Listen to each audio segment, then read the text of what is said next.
أشهد أن لا إله إلا الله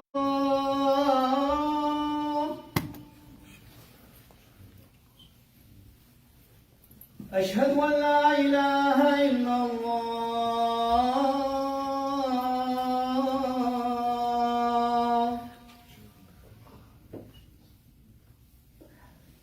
أشهد أن محمدا رسول الله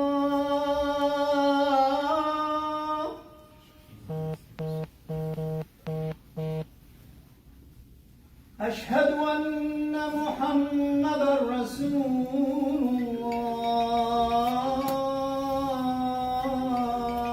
الله حي على الصلاة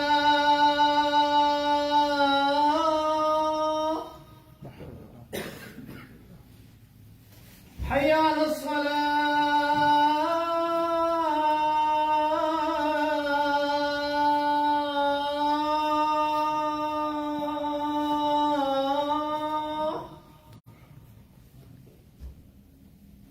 حي على الفلاح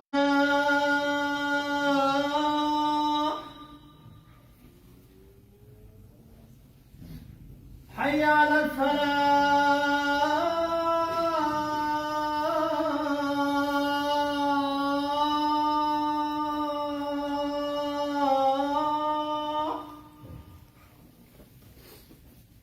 الله أكبر الله أكبر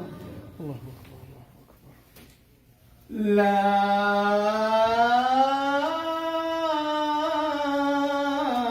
إله إلا الله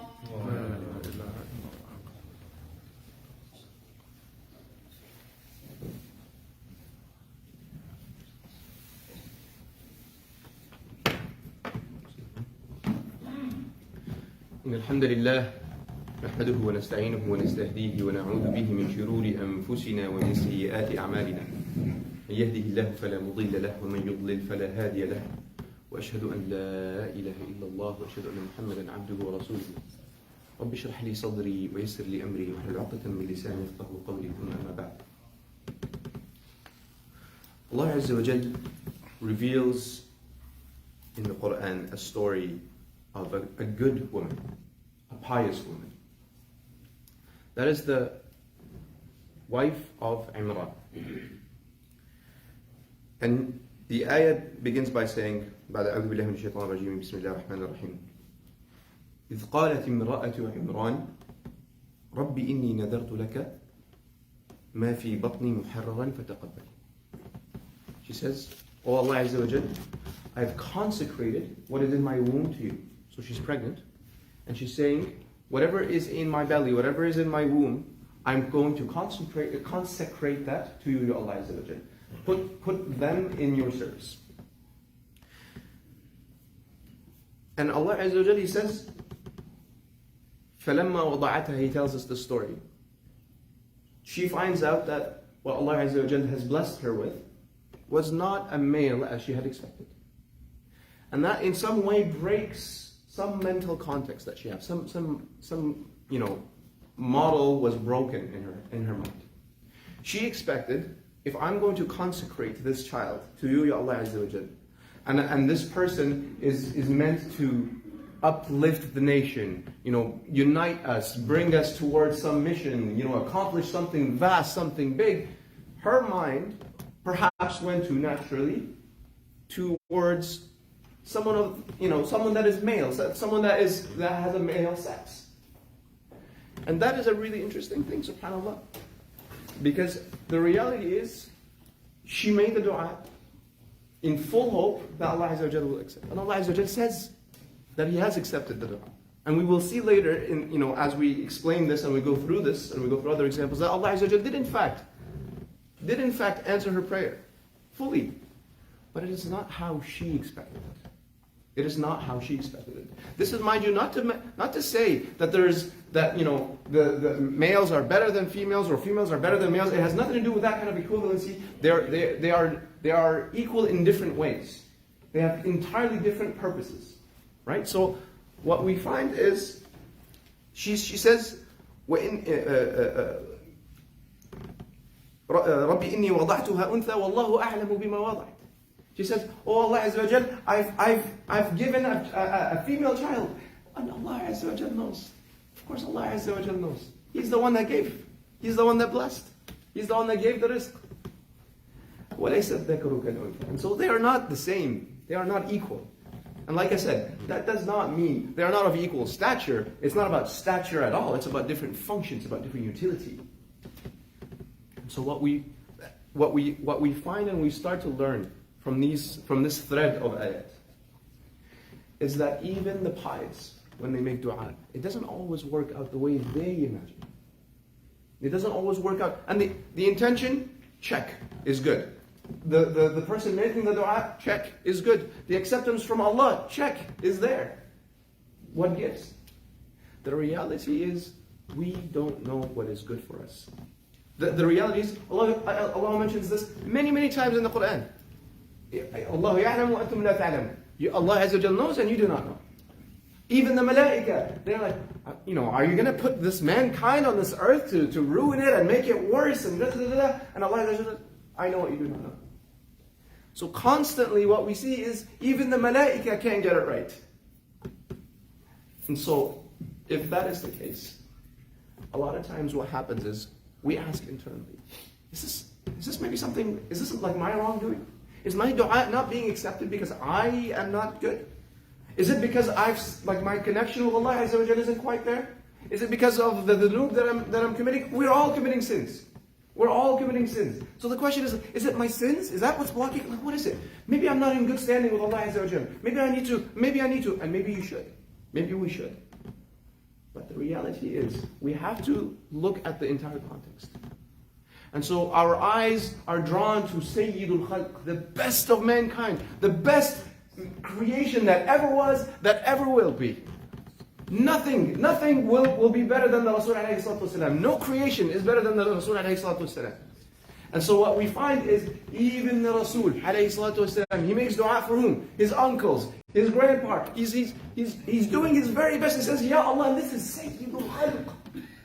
Ma'asum, he literally cannot. He's unable to commit sin. He tries to, he wants that his own family, that his own kin are entered into Islam and into the grace and mercy of Allah Azza wa Jal, and he doesn't get that one. He doesn't get that one. He gets many things, but not that one. I want you to imagine how crushing that is.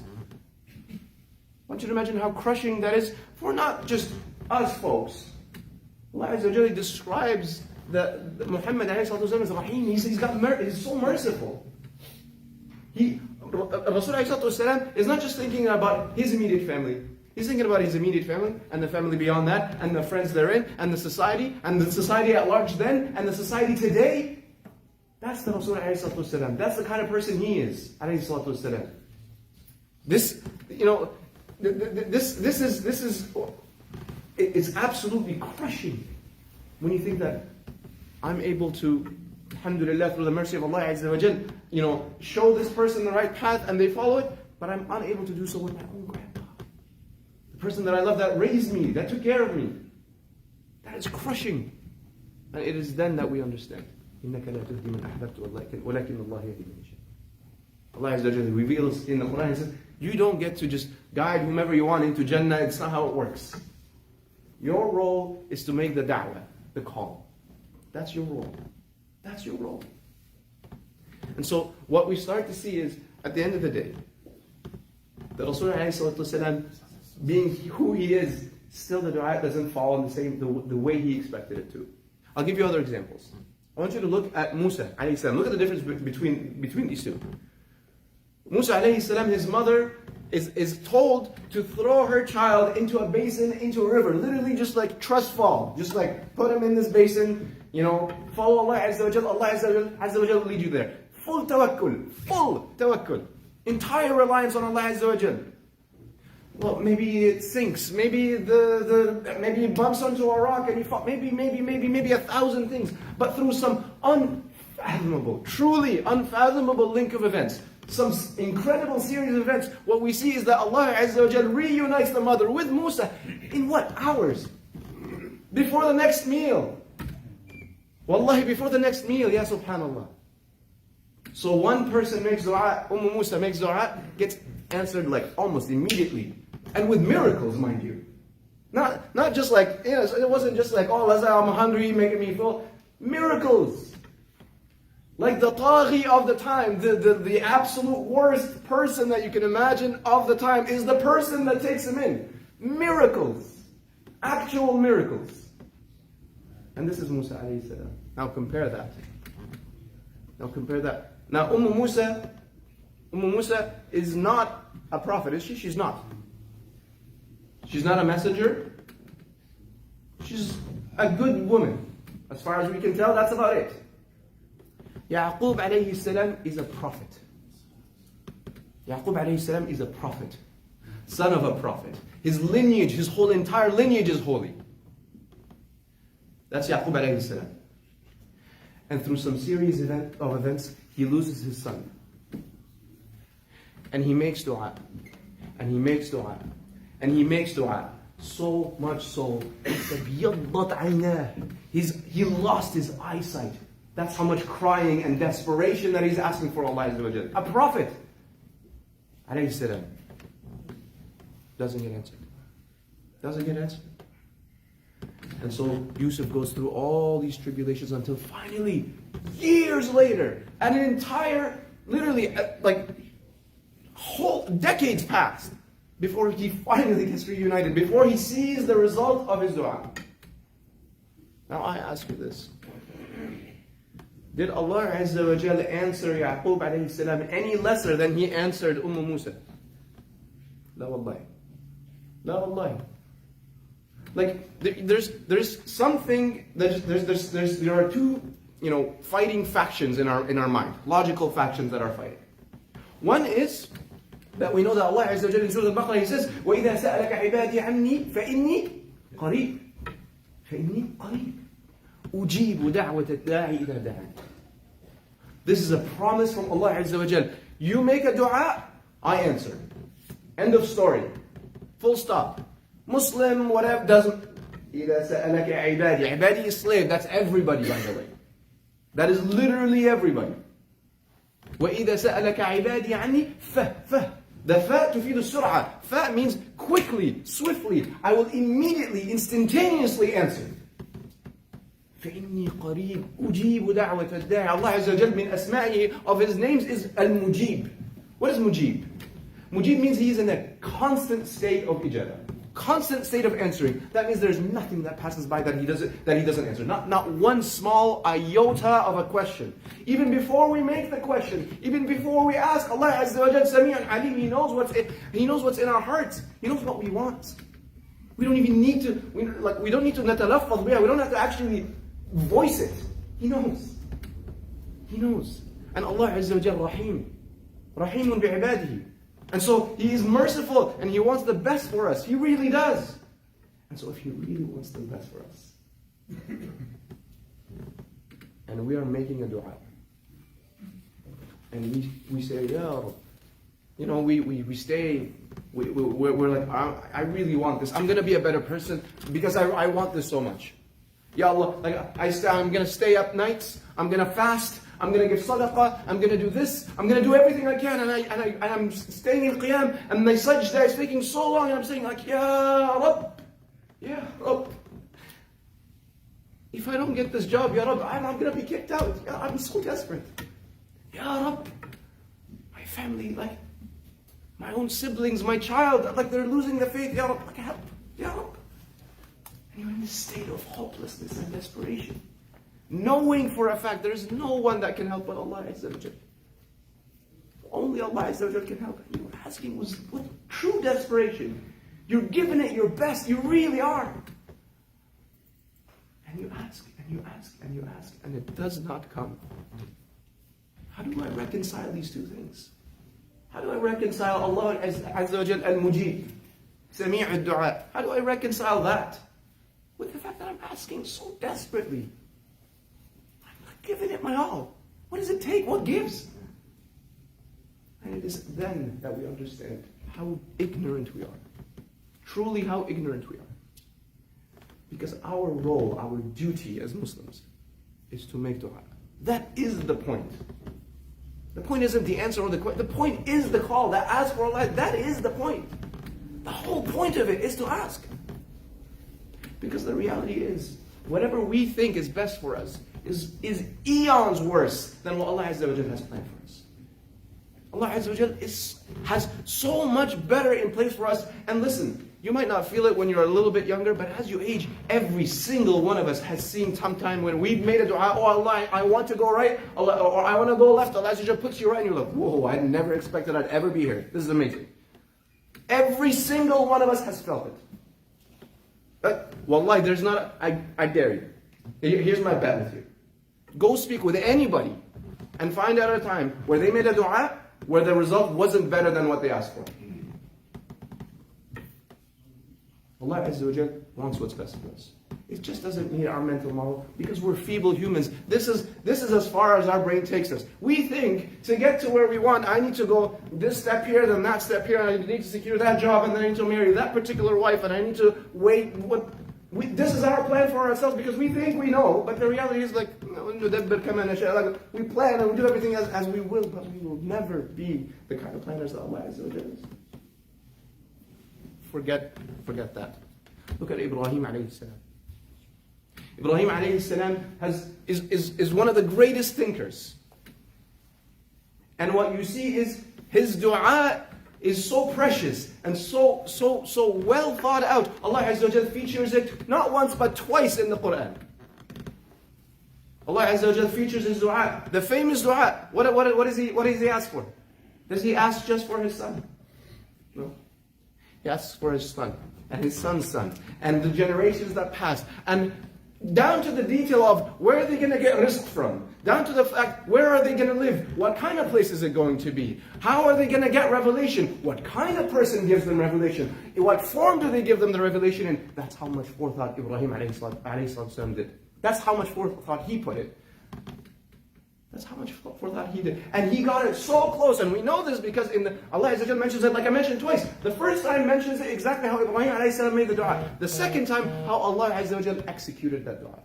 And it was not exactly the same, but it was close. And that is enough to show just how much forethought Ibrahim alayhi salam put. And so, I'm no Ibrahim, but even Ibrahim, this is by the way, the ayat, if you look at the sequence of ayat, Allah Azza wa Jalla, he begins by saying, وَإِذْ ابْتَلَى إِبْرَاهِيمَ رَبُّهُ بِكَلِمَاتٍ فَأَتَمَّهُنَّ. Allah Azza wa Jalla tested and trialed Ibrahim alayhi salam, and what does he do? He perfected them. He aced the test. That's a man at the height. At the height. And here I am, some feeble person, thinking I have a good plan. This is Ibrahim's plan. So my plan is nothing. My plan is not what I think is good for me. It's nothing. And so Allah Azza wa Jal, He answers it. He is Mujib, but He answers it in a different way. The last thing I want to cast your attention towards is, we've seen the difference between Musa alayhi salam, the mother of Musa when she gave the dua, and the mother of Musa alayhi salam and the father of Yusuf alayhi salam. And we notice how different they are. They both got answered, but there's a long gap between that of Yaqub's dua and the ijabah. Now I'll give you an example of Nuh. Think of Nuh for a second.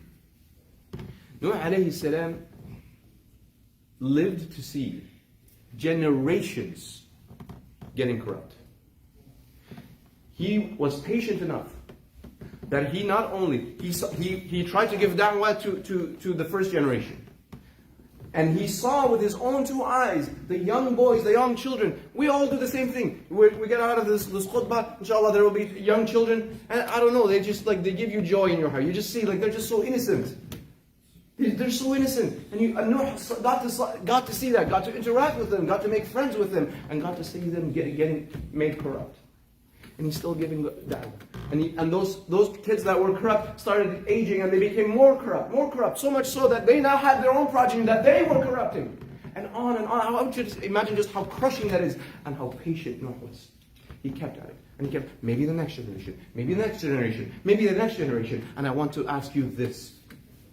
Is this the kind of person that gives up on his own child? Is Nuh alayhi salam the kind of person that's going to give up on his own child or his own family? La wallahi. And so what we see with Nuh alayhi salam is this, despite this entire treacherous road where he's being patient and he's trying and he's trying and he's trying. And Nuh, mind you, if you read the Quran, if you read the Athar, it's incredible. He tries with them, secretly, and then he tries in public, and then he tries by praise, and he tries all the methods. He's being as strategic as he possibly can, and he's just not getting it. Until Allah Azza wa Jal separates between him and his child. Yeah. Until his child is so far, both from Allah Azza wa Jal and physically. Until the mawj, the ocean waves separated between him and his own child. How crushing is that? This is a man that tried for years, for hundreds of years, and still didn't get his daughter. And still didn't get his daughter. So, if we are to think, how does Allah Azza wa Jal accept dua? We understand that Allah Azza wa Jal has his own plan. You look at Yusuf alayhi salam. What fault is it? A child like Yusuf, he's a child. I want you to, today, we see a couple of kids fighting and we're like, oh, we gotta stop them because, emotional damage. And I'm not making fun of it. We really should, we should teach them good manners.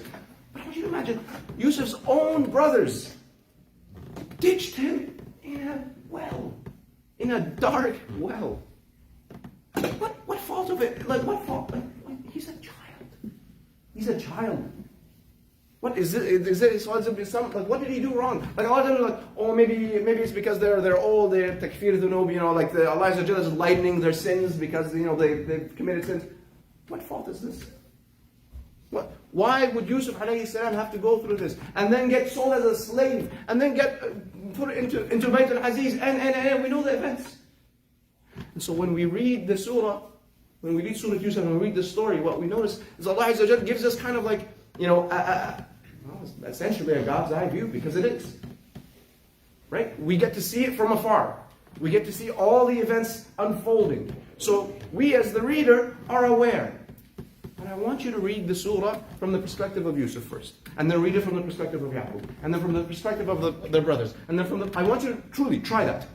Every time you will come out with something different. Because when you read it from that perspective, you realize your knowledge is limited. You don't have all the knowledge. You don't have all the pieces yet. Allah Azza wa Jalla lays it out, but you don't have, if you constrict your view to the knowledge that these people have, you will realize we don't have that knowledge. And so each of them probably has their own plan.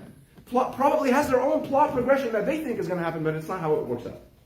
It's not how it works out at all. And what we realize is, Yusuf alayhi salam, truly, if his brothers didn't do that to him, he wouldn't have been sold as a slave. And if he was not sold as a slave, he would have not ended in the house of the Aziz. And if he wasn't sold in the house of the Aziz, he would not have been double-crossed and put into jail for false accusations, mind you.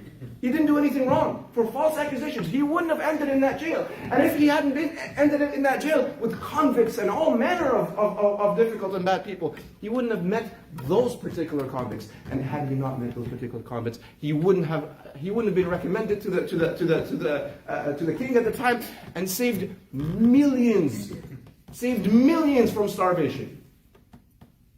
Look at the progression. Look at the plan. This is Tadbirullah Azza wa Jal. No human can plan this out. Listen, you plan the most convoluted plot line there is. It doesn't look like this, because this is from Allah Azza wa Jal. So we must surrender. So, Allah Azza wa Jal said, look, you were named Muslimun. Why? Because we are submitters. Submit. Submit truly. You will find more comfort that way. You will find more comfort trying not to control everything and try to make everything go to your plan. Just submit to Allah Azza wa Jal. I fully submit to you, Allah Azza wa Jal. Whatever you have in plan for me, I know is better than whatever I could think of. So I'm happy. I'm relieved that you're in command. I'm so relieved that you're in control. But who could you give tawakkul on that is better than Allah Azza wa Jal? We should feel relieved by that. أقول قولي هذا وأستغفر الله لي ولكم فيا فوز المستغفرين.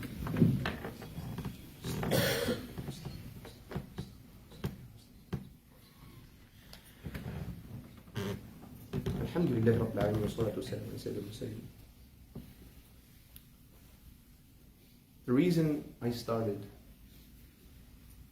with the wife of Imran, the good, pious lady, is that what we see from her is that had she not made that dua, Allah Azza wa Jal might have not given her this wonderful gift.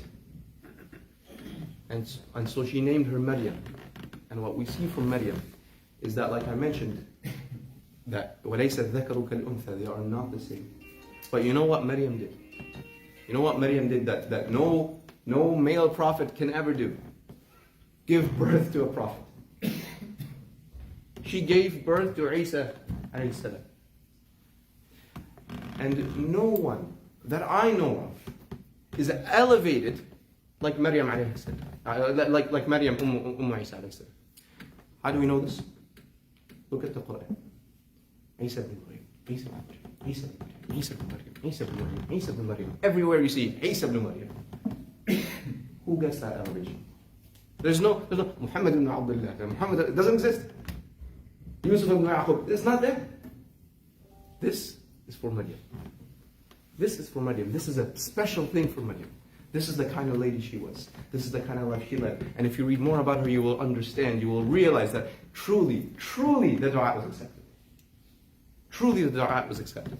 So I ask you, brothers and sisters, to submit to Allah Azza wa Jal. And I give you one last piece to think about it. Allah Azza wa Jal, Mujib al-Du'a, we know that. Sami'un Alim, we know that. Allah Azza wa Jal responds to the dua and He answers and. But there are things that may block our dua. That may block our dua.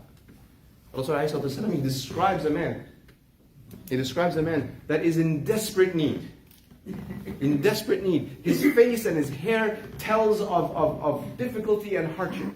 And he raises his hands to Allah Azza wa Jal in desperation. And he says, Ya Rabb, Ya Rabb. And the Rasul ends that hadith by saying, فَأَنَّا يُقْبَلُ لَهُ. How is it going to be? How is it going to be that his dua is answered? Like what's in between? Rasul he says, his food is from haram. What he's wearing is from haram.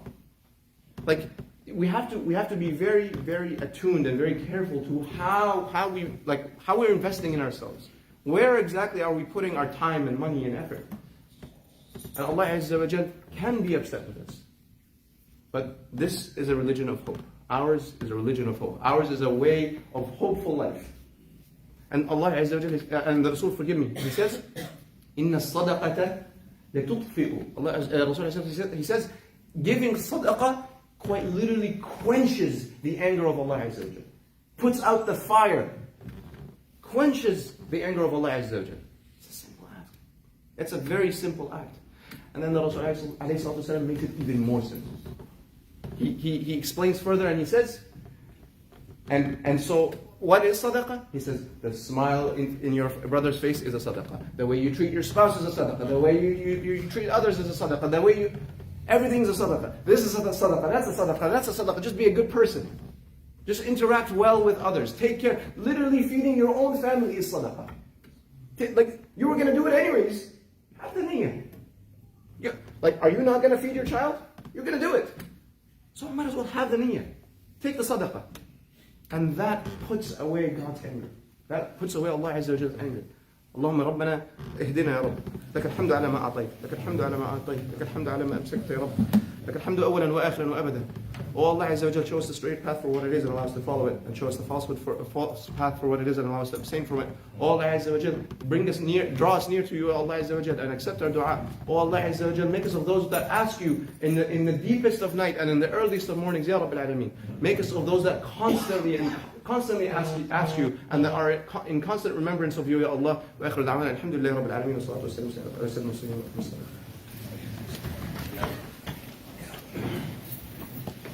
الله أكبر الله أكبر.